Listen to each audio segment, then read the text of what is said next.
안녕하세요, 작가님. 안녕하세요. 반갑습니다. 반갑습니다.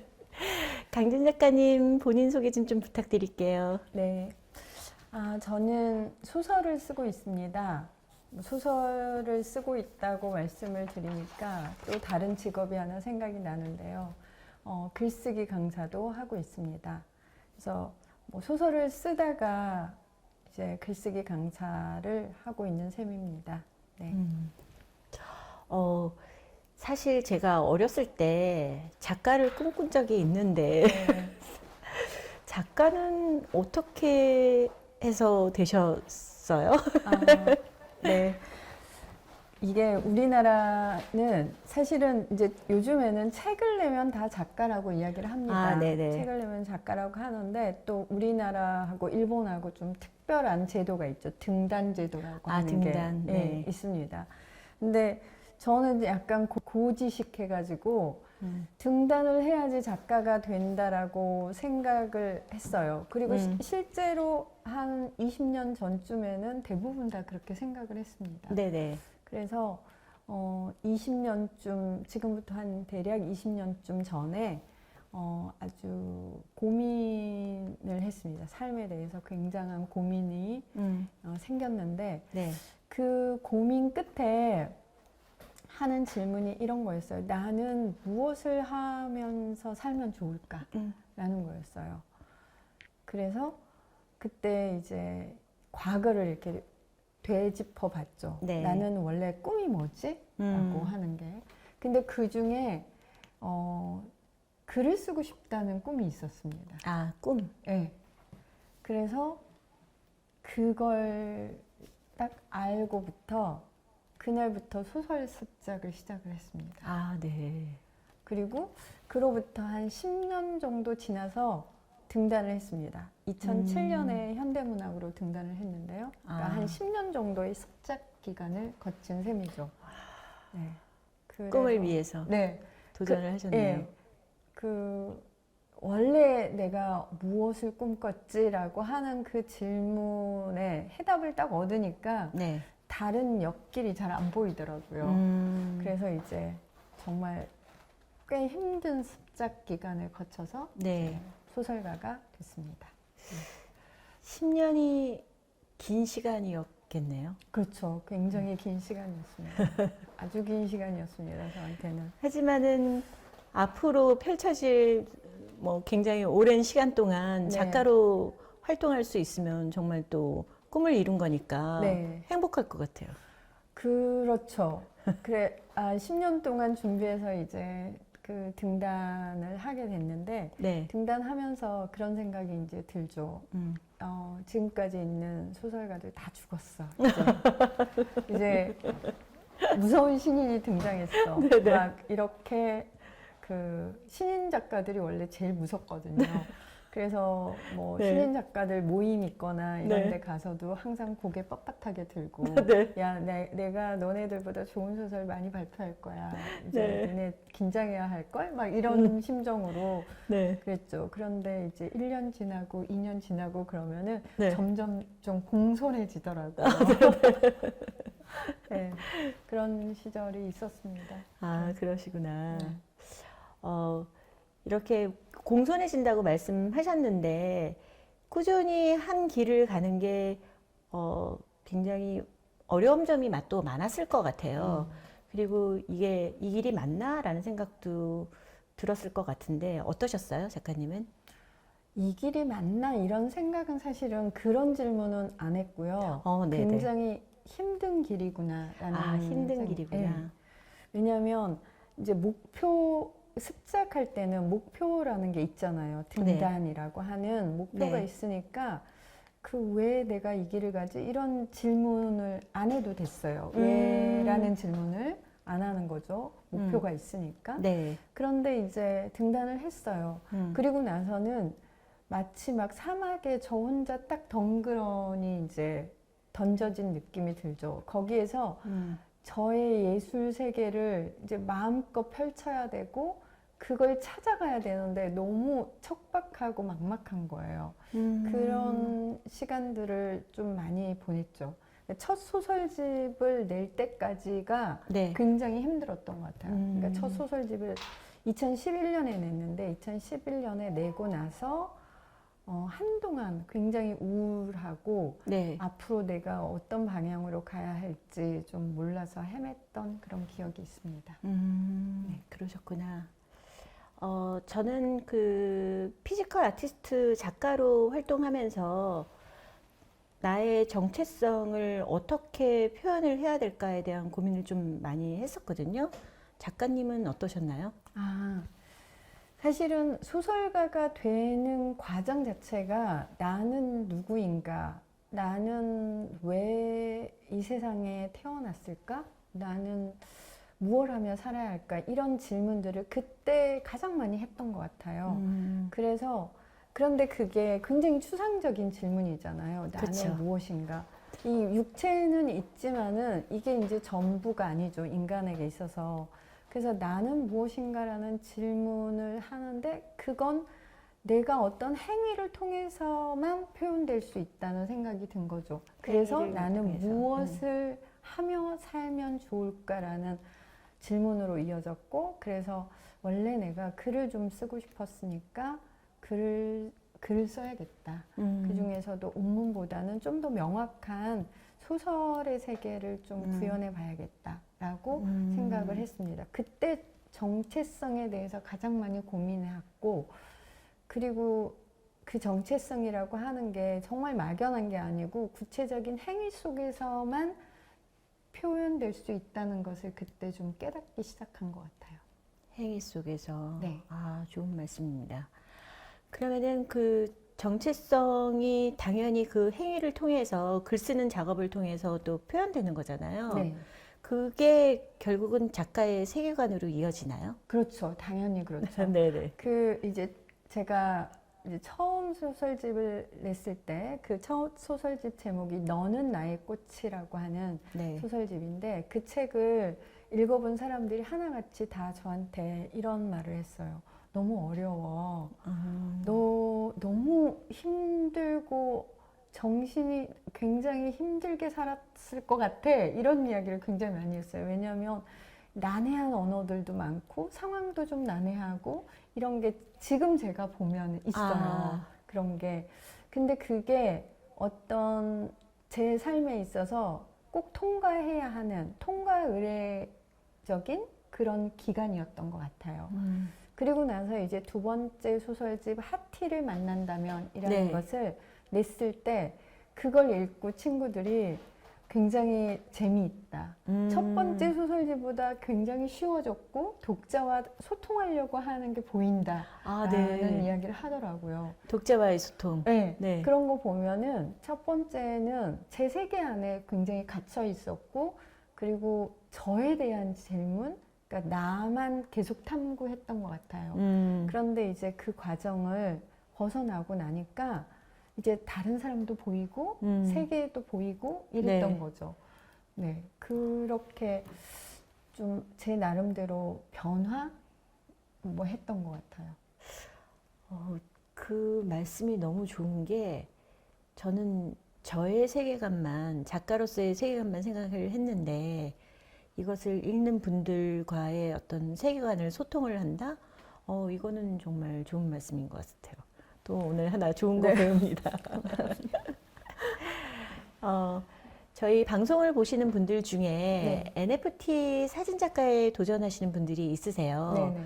그런 분들이 이제 많이 질문하시는 것들이 자기의 정체성을 드러낸 사진을 작품화하고 네. 그것을 작가 세계관을 한 2,000자 정도로 써야 되는 이제 숙제를 내드리는데 네.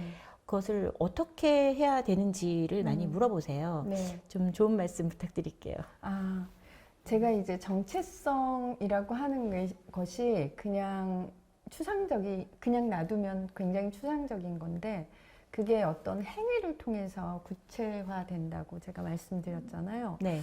이 행위가 좀 더 구체화되는 것이 저는 글이라고 생각합니다. 글은 특히 이제 운문이 아닌 산문은 구체성을 띌 수밖에 없고 그게 네. 또 산문이라고 하는 글의 가장 기본적인 정신이거든요. 그래서 제가 몇 가지 이제 그 팁을 좀 드리면은 아, 네. 첫 번째는 내가 이 작품을 통해서 무엇을 말하고 싶은가를 한 단어로 한번 써보는 거예요. 아, 한 단어 아니면은 한 문장이어도 괜찮습니다. 네. 이게 이제 흔히 글에서 말하는 글의 주제라는 거거든요. 네. 그걸 명확히 해야지 이제 어떤 식으로 이 작가의 세계관을 써 나갈지가 방향이 설정이 된다고 생각합니다. 그래서 꼭 한 단어 혹은 하나의 문장으로 먼저 써보고요. 네. 그리고 나서 그걸 구현하기 위해서 이 글을 쓸 때 첫 번째로 이야기를 한번 활용해 보라는 거예요. 이야기 활용. 그러니까 내가 말하고자 하는 것을 가장 잘 드러낼 수 있는 나의 경험이나 혹은 다른 사람에게 들었던 경험이나 사건이나 이런 것을 이야기의 형식으로 한번 쉽게 써보라는 그런 조언을 먼저 해드리고 싶습니다. 네. 이 이야기로 썼을 때 좋은 점은 이 글을 읽는 사람이 굉장히 무방비 상태로 글에 접근할 수 있다는 장점이 있습니다. 네. 그냥 이야기를 듣는 것처럼 그 네. 글을 보는 거죠. 그런데 그 글을 따라가다 보면은 어느덧 그 작가의 세계관에 이르러 있는 거죠. 네. 아주 그냥 좋은 쉬운 방법입니다. 그래서 세계관이라고 하는 게 너무 막연하잖아요. 근데 쉽게 생각하면은 내 입장에서 본 세계라는 거죠. 그래서 거기에는 꼭 내 관점이라는 게 들어가는 겁니다. 내 이야기를 쓰면 됩니다. 세계관을 조금 뒤집어서 생각하면 결국 내 이야기, 내가 하고 싶은 이야기를 쓴다는 거죠. 네. 그래서 첫 번째, 이야기를 한번 활용해 보라는 거고요. 네. 그 다음에 두 번째로 네. 사진을 찍잖아요. 네. 그러면은 그 사진이 기본적으로 사진이라고 하는 건 시각적 효과가 있습니다. 어떤 대상이 반드시 있는 거죠. 네. 그럼 그 대상에 의미를 부여하는 것이 작가가 해야 할 일이에요. 저기 의자가 하나 있는데 저 의자는 의미를 부여하기 전에는 굉장히 객관적인 사물일 뿐입니다. 그런데 내가 저 의자에 의미를 부여하는 순간 뭔가 새로운 예술 작품이 될 수도 있고 나만이 바라보는 의자일 수도 있거든요. 그래서 그 사물, 구체적인 사물에 의미를 부여하는 일을 하면 됩니다. 구체적인 사물에 의미를 부여하라. 자, 첫 번째는 이야기를 활용하라는 거고요. 두 번째는 구체적인 사물에 의미를 부여하라. 사실은 이 1번과 2번을 합쳐도 됩니다. 네. 구체적인 사물을 찍었는데 거기에 이야기를 넣으면은 이야기가 이 사물에 붙겠죠. 네. 이게 굉장히 중요한 글쓰기 방법이거든요. 그러니까 이야기를 사물에 붙였을 때 독자에게 아주 오래 남습니다. 이야기는 그냥 이야기만 하면 흘러가 버리는데 이걸 어떤 사물에 붙였을 때 굉장히 굳건하게 이렇게 붙어 있는 힘이 있거든요. 네. 그런 거를 좀 활용해 보셨으면 좋겠고요. 그 다음에 한 가지 방법은 비유를 활용해 보라는 거예요. 비유. 비유. 네. 비유는 쉽게 말하면은 어떤 추상적인 거 혹은 이해하기 어려운 것을 쉽게 설명하기 위해서 가지고 오는 거, 빗대어서 말하는 걸 비유라고 하는데요. 이 비유가 흔히 우리가 학교 다닐 때는 그 시에서만 나온다고 배웠어요. 시에서 많이 배우죠. 밑줄 네. 긋고 뭐 은유, 지규 막 이런 거. 네. 그렇죠? 그런데 산문에서도 이 비유가 굉장히 중요합니다. 이 비유를 잘 사용하면은 어려운 게 쉽게 다가오기도 하고요. 혹은 그 추상적인 게 구체적으로 다가오기도 하고 네. 또 한 가지는 그냥 평범하던 게 날개를 단 듯 붕 뜬 다른 차원의 세계도 갈 수도 있습니다. 그래서 비유를 활용하는 것이 굉장히 중요한 그런 팁 중에 하나입니다. 그래서 이렇게 세 가지를 활용해서 글을 써보면 어떨까 싶습니다. 진짜 많은 생각이 들면서 아, 이런 방법이 있었구나. 확실히 이런 전문 작가님한테 여쭤보니까 오늘 또 좋은 내용을 좀 배운 것 같아서 정말 진심으로 감사드립니다. 이 세 가지 방법을 잘 활용하면 네. 거의 대부분의 글쓰기가 해결이 됩니다. 네. 글쓰기도 해결이 되지만은 저같이 뭐 사진 작업을 한다던가 그림 작업을 하는 작가한테도 네. 그것이 또 이제 뭐 시각적으로 표현됐을 때에도 이 방법을 적용하면 굉장히 좋을 것 같습니다. 네. 네, 얘기 잘 들었습니다. 작가님이 말씀하신 그 세 가지 글쓰기 방법 중에서 구체적인 예가 혹시 있을까요? 네, 구체적으로 조금 예를 들어서 말씀을 드리자면 이제 첫 번째 구체적인 사물에 의미를 부여하라 이런 방법은 예를 들어서 일몰을 찍었다고 합시다. 일몰을 아름답게 지는 그 해를 찍었는데 네. 근데 그 해는 그걸 바라보는 사람들이 많을 거예요. 그쵸? 아름답게. 그리고 네. 그걸 찍은 사람도 아주 많겠죠. 그래서 그 사진이 비슷비슷할지도 모릅니다. 어쩌면은. 네. 하지만은 거기에 나만의 의미, 나의 이 일몰에 대해서 쓴다면은 예를 들어서 그날 내가 하루 종일 있었는데 뭔가 특별한 일이 있었어요. 그 일들을 쓰면서 그 일몰에 대해서 접근을 한다면은 나만의 일몰이 되겠죠. 아, 그렇겠네요. 네네. 그러니까 객관적으로 보는 일몰이 아니라 나만의 의미를 만들 수 있다고 생각합니다. 나만의 의미. 네네. 나만의 의미. 네. 나만의 사진이 가지는 네. 의미가 되겠죠. 그렇게 구체적인 사물의 의미를 덧붙일 수 있습니다. 또 두 번째 이제 그 비유를 활용하라라고 하는 건데 우리가 학교 다닐 때 은유나 뭐 직유법 이런 걸 배웠을 거예요. 뭐뭐처럼 보인다랄지 아니면 뭐는 A는 B이다 이렇게 말을 한달지 이런 게 은유인데요. 장미꽃을 5월에 화려한 꽃 장미꽃을 찍었다고 합시다. 그러면은 장미꽃은 열정이다. 혹은 장미꽃은 삶의 열정이다. 이렇게 확 들어가는 거죠. A는 B이다라고 딱 해놓고 이 장미꽃이 왜 열정인가를 뒤에서 쭉 설명해 가면 됩니다. 이런 방법으로 쓰면은 네. 장미꽃이 열정일 수 있겠죠. 네. 물론 장미꽃을 좀 더 다른 방향으로 바라볼 수도 있습니다. 열정이 아니라 뭐 정반대의 어떤 시선으로 써도 됩니다. 그거는 작가의 세계관에 따라서 다르니까요. 관점에 따라 달라지는 관점에 따라 거. 달라지는 네. 거니까 그렇게 은유는 활용하시면 될 것 같아요. 비유를. 그다음에 이 이야기의 형식은 사실은 이야기를 말을 하듯이 친구에게 말을 하듯이 자연스럽게 시작하면 됩니다. 그런데 보통 이야기를 글로 써보자라고 했을 때 굉장히 멀리서부터 시작을 해요. 보통 분들은 네네. 멀리서부터 시작을 해야지 자연스럽게 이야기가 되거든요. 네. 내가 말이야 어제 있었던 일인데 어제 겪었던 일인데 이러면서 이렇게 막 시작을 하는데 네. 처음에 그렇게 써놓고요. 네. 앞부분을 그냥 확 잘라도 됩니다. 그래서 그것도 방법이겠네요. 네네, 이야기의 핵심으로 확 들어가면 글이 완전히 달라 보입니다.